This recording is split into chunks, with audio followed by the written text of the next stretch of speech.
સંતો છે, આજ નહીં તમે પરંપરા જોજો, સંતો માટે દુનિયા બહુ કીચડ ઉછાળ્યા છે. આજેથી નવો નથી. આ સતયુગની જ્યારે સંતો મહાપુરુષો ઋષિઓ જ્યારે હવન કરતા તો રાક્ષસો આવીને હાડકા નાખતા,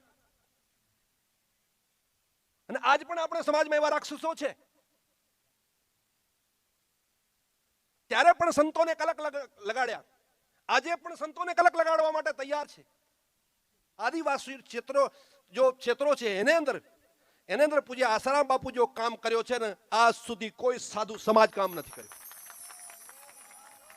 એ છત્તીસગઢના જંગલો જોઈ લો, કે ગુજરાતના જંગલો બોર્ડર જોઈ લો, કે મહારાષ્ટ્રના જોઈ લો, કેરલા, કર્ણાટક, ગમે ત્યાં જોઈ લો, જે કામ કર્યો છે ને આજ સુધી કોઈ પણ કામ નથી કરી શક્યું. આવા સંતોને આ કૃષ્ણ મિશનરીઓ દ્વારા, મીડિયા ટ્રાયલ દ્વારા બદનામ કરવામાં આવે છે. સમાજને જાગવાનો છે, જાગતો રહેવાનો છે કે સંતોને બદનામ કરશે તો તમે પણ ખતમ થઈ જશો, ધર્મ છીણ થઈ જશે તો તમે પણ ખતમ થઈ જશો. વ્યક્તિ જીવતો ત્યાં સુધી હોય છે જેનો ઇતિહાસ હોય ત્યાં સુધી. જ્યારે વ્યક્તિનો ઇતિહાસ ખતમ થઈ જતો હોય છે તો વ્યક્તિ મરી જતો હોય છે. એટલા માટે આપણે બધા જ સાથે સૌ મળી સનાતન ધર્મ આગળ વધે, સનાતન ધર્મને કોઈ બદનામ ન કરે, સનાતન સાધુને કોઈ બદનામ ન કરે, અને બદનામ જો કરે છે એને સામે આપણે પ્રતિકાર કરવાનો છે, ભાગી નથી જવાનું, એને સામે ઉભો રહેવાનું છે, એને સામે આપણે લડવાનું છે. તમારા મારવા પૂર્વજોએ પોતાના બલિદાન આપી દીધા પણ સનાતન ધર્મને ખતમ થવા નથી દીધું. પોતાના પ્રાણ આપી દીધા પણ સનાતન ધર્મને ખતમ નથી. સનાતન ધર્મના સાધુ સંતોને કેવી રીતે બદનામ કરવા, માણસોને સનાતન ધર્મમાંથી આસ્થા કેમ ભટકાવી, એના માટે વિદેશી તાકતો કામ કરી રહી છે. એના બાપુ આસારામ પણ ભોગ બનેલા છે. હું પણ ક્યાંક ને ક્યાંક નિંદામાં આવી ગયો. મને આ ખરેખર હું એને જાહેર પરચો માનું છું. મારા સાથે પણ આ ઘટના ઘટેલી. આસારામ બાપુની વાતો કરતા કરતા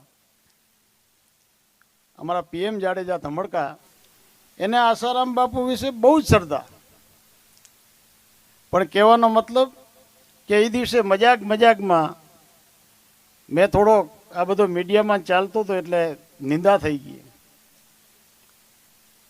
એટલે એને મને કીધો મને કે ભાઈ તારે મારા બાપ વિશે કહેવાનું પણ આસારામ વિશે નહીં કહેવાનું.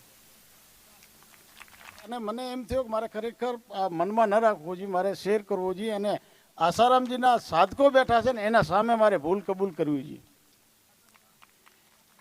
પછી યોગાનો જોગ, આસારામજી નિર્દોષ છે એવી રીતે હું પણ એ જેલમાં નિર્દોષ ગયો. એક ગાડી મારા નામે 2011માં એ ગાડી વેચાય. એ ગાડી રાજસ્થાન જાય, 6-8 મહિના અફીણના 40 કિલો અફીણના રસમાં પકડાય. એ કેસમાં મારે જોધપુર જેલમાં જવાનું થાય. એટલે ત્યાં નવી બેરેકમાં નવો કેદી જે આવેલો હોય ને રાખે, એટલે ત્યાં મેં વાસ્તવિકતા જોયેલી. ગયો ત્યારે સાંજનો ટાઈમ હતો. આસારામ બાપુની આરતી 250-300 જણા સાંજના ટાઈમે જેલ ઉપર ઉતારતા હતા.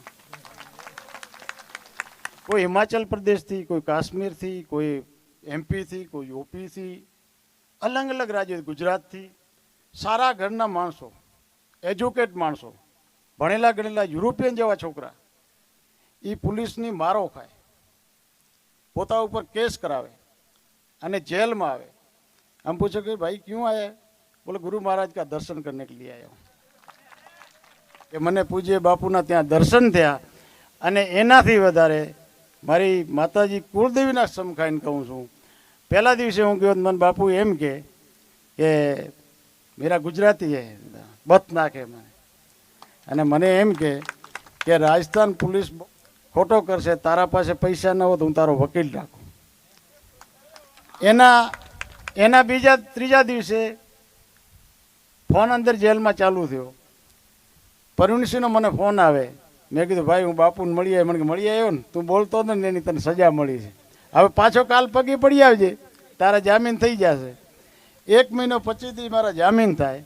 વિરેન્દ્રસિંહ મને લેવા આવે, મારો નાનો ભાઈ ચનુભાન બે, અને બાપુની તારીખ હોય એ દિવસે, અને અમે ગેટમાં મળીએ. બાપુ મને બસ, મેં બાપુ છૂટી ગયો પગે, બસનો મેરા ગુજરાતી છૂટ ગયા. બહુ આનંદ થયો બાપુને. ખરેખર હું ભાગ્યશાળી છું કે હું આવી રીતે બાપુને મળી શક્યો છું. પણ બાપુને એકદમ ખોટા ખરેખર ફસાવવામાં આવ્યા છે. સરકારે પણ આમાં વિચાર કરવો જોઈએ અને આપણે બધા પ્રાર્થના કરીએ કે જે જજ પાસે જામીન અરજી અથવા કેસ ચાલે એને અંદર બેઠેલો આત્મા, કારણ કે ઘણી વખત જજ મીડિયાના દબાવમાં આવીને જજમેન્ટ લેવા મને અનુભવ છે. 89થી કેટલી વખત ખોટા કેસોમાં ગયો, એક આદમ સાચો ગયો, બાકી બધી જગ્યાએ ખોટો ગયો. હકીકત. પણ જે મીડિયાના દબાવમાં આવીને જજ બીઆઈ જઈને ફેસલો નથી કરતા, એને ખરેખર અંદરનો આત્માને વિચારી અને આ જજમેન્ટ જો આપે એટલે સમય બહુ ખરાબ આવવાનો. આવા સાધુ સંતો હશે ને તો જ સનાતન ટકી રહેવાનું. બાપુજીનો શું દોષ છે કે 14 ફેબ્રુઆરીના વેલેન્ટાઇન્સ ડેની જગ્યા ઉપર માતૃપિતૃ પૂજન ચલાવે કે 25 ડિસેમ્બરના ક્રિસમસ ડેની જગ્યા ઉપર તુલસી પૂજન ચલાવે? બાળકો માટે બાલ સંસ્કાર કેન્દ્ર, યુવાઓ માટે યુવા સેવા સંઘ, મહિલાઓ માટે મહિલા ઉત્થાન મંડળ અને આદિવાસી ક્ષેત્રોમાં ભંડારો કરાવવાનું, આ શું એમનું દોષ છે? એનો એક લાઈવ દાખલો અહીંયા આપણી સામે છે જયરામભાઈના સ્વરૂપમાં. જયરામભાઈ 450 વોલ્ટની વીજળીના ખંભા પર ચડી ગયા હતા. અનાયાસ એમને કરંટ પાસ થઈ ગયો હતો અને એમની સાથે બીજા કોરોનાની અંદર જ્યારે ઓક્સિજનના બાટલાની કમી હતી, અમે 2-3 ભાઈઓ એમની સાથે આ ગુરુકૃપાનો સાક્ષાત ચમત્કાર છે. એમના મગજમાં દુનિયાભરની ક્રેક્સ હતી. ડૉક્ટરે કીધું હતું કે એમના માઇન્ડમાં બહુ બધી ક્રેક્સ છે. એમની છાતીમાં લોહી ખરાબ હતું, આખું સ્પાઇનલ ક્રેક થઈ ગઈ હતી. એના હિસાબે અહીંયાથી આખી બોડી વર્ક નથી કરતી. એ ભાઈ છેલ્લા 4 વર્ષથી ગાયોની સેવામાં, એટલે એમણે મુંબઈમાં બધા સાધકોની વચ્ચે, મને યાદ છે હું એમની સામે જ બેઠો હતો નીચે સાધક વક્તા શ્રોતા વૃંદમાં, એમણે સમર્પણ જાહેર કર્યું